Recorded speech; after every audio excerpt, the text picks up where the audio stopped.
Mr. Deputy Chairman, I first of all rise to welcome this amendment bill, and it was overdue, but appreciate the Home Minister having taken this initiative to bring it in this session.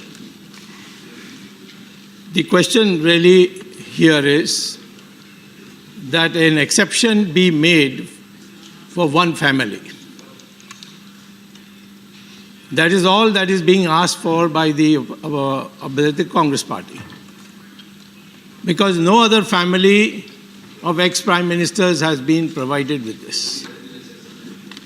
And under the Constitution, we are all equal before the law, unless you have a separate category. And the separate category is that of the Prime Minister. But all others, they are being not heads of government, they cannot be given a privilege which others are not given. That is equality before law. Now, the argument being given popularly is that 2 members of the family were assassinated. If you look at the facts of the assassination, that is nothing to do with the lack of security. In the case of Mrs. Indira Gandhi, the IB had presented a report saying that 2 of your security guards are infected and they should be transferred out. It's on record, it's there in the various commissions which have gone into this. And it was not approved by Mrs. Gandhi herself and also members of the family. And those very 2 guards assassinated her in her own house, not when she was on tour or when she was addressing a meeting. In the case of Rajiv Gandhi, Mr. Tulsi quoted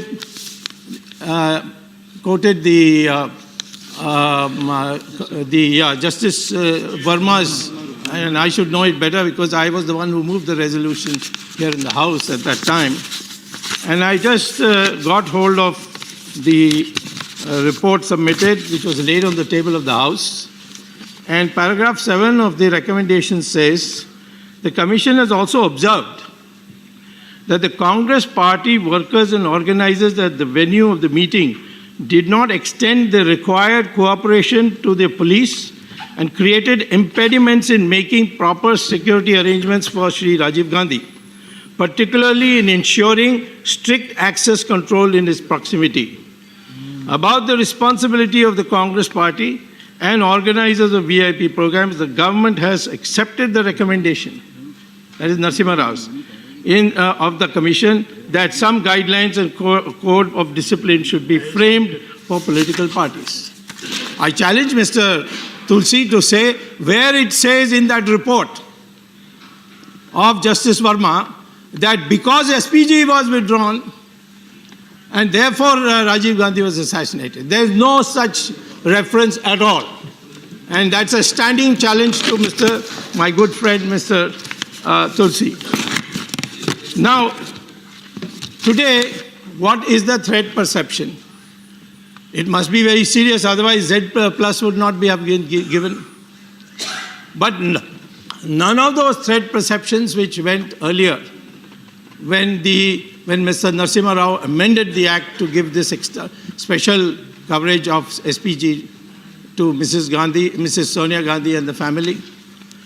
One is that the LTT threat, Gujarat government was toppled on the grounds that the DMK, which killed Rajiv Gandhi, was a member of the government and therefore the Congress is withdrawing support to the Gujarat government.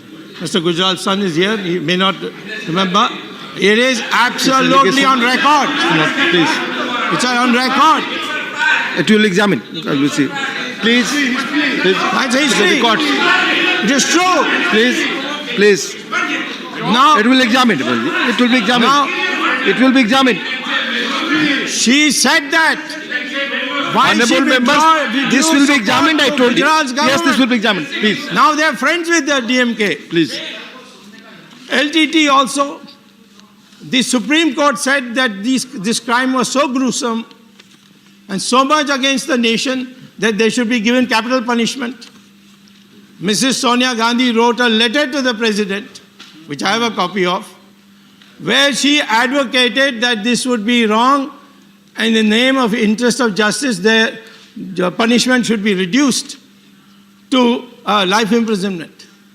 Later on, the daughter of Mrs. Sonia Gandhi went to the jail to meet Nalini. Wait a minute.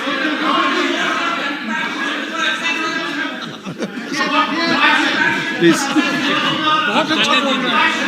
She went to the jail and the jail manual said only relatives can come and meet convicted prisoners. That was broken. She broke the prison rule. And so there is no threat from LTT. What else is the threat? Islamic forces cannot be threat to because they are very secular. We are the ones who have to suffer for it. So I would like to say, to conclude, first of all, it's a constitutional principle of equality before the law. It applies to them.